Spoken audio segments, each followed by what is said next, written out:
Kirk Newcomb here for In Good Company. Currently we're at downtown Jackson at the NED, which is the Ned McWhorter Cultural Arts Center, where a lot of performances take place in downtown Jackson.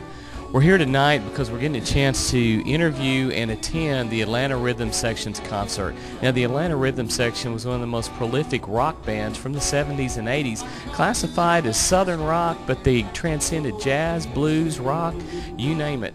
They were one of the first organizations, or first groups rather, to make it big as a studio band rather than as a touring band. They've got almost 40 years of experience under their belt, and they bring that along with their 15 albums tonight to Jackson. We're going in now to see if we can meet them and talk to them. For those of you that may or may not know, Andy is the lead vocalist for the group. And how long have you been with the group? About 21 years now. Yeah, Ronnie pretty much handpicked me once he decided that he didn't want to continue touring because he wanted to do more personal things, his family life. So I just kind of took over and been here ever since. So. The reasoning behind Doraville was that was the town that the studio was in? That's right. That's where Studio One was originated. Matter of fact, the producer and J.R. Cobb actually built the studio.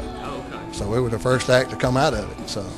Well, what we're talking about the studio, and that was kind of really your niche, but also maybe bone of contention, maybe not bone of contention, I don't know, but it's my understanding that your band was one of the first, if not the first, to really hit it, quote, big as a studio band and not a touring band. Well, yeah, I mean, before Ronnie even came along, there was a lead singer named Rodney Justo who recorded with them, but these guys, on every song that came out of Atlanta in the late 60s, early 70s, these guys played on it.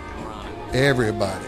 You know, even in the disco world, which they kind of flipped out about all that, but they played on a lot of records. So Buddy Bowie, the original producer, decided, well, you know, let's put a singer with them, see what we get. So that's when they came out with a couple albums in the early 70s, you know, of course 78, So Into You came out, and things kind of went crazy. So. Well, we were able to snag Shane Connor, the event coordinator for Jackson. Shane, to get a group like Atlanta Rhythm Section, I mean, that's a pretty big deal, especially for a town like Jackson. Well, Jackson's kind of put itself back on the map recently with our good string of shows at the Civic Center, and the Neds have a good series this fall and winter, and a lot of things are on tap. And you know, these guys are wanting to play here now. For them to come to a venue as intimate at the Ned and connect with people they've sang to for 30, 35 years is kind of cool for them too. What's next for the city? Up and coming events and some of the other concerts on the horizon. Really big things this spring. We've got Evita from Broadway coming back. So we had Cats, you know, which sold out. So we expect the same from Evita on February 27th. For the kids, we've got Arthur from PBS. The kids show is on March 21st. And just announced today the next big Civic Center concert. We're going country this time. Three-time Grammy nominee Dierks Bentley. And Dierks is going to play here with American Idol's Bucky Covington and Luke Bryan, and you act on Capitol Records. 3 acts, one night on April the 3rd, and tickets are going on sale February 1st.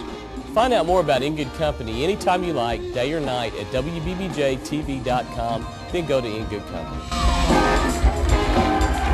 In Good Company is sponsored by Roberts Jewelers.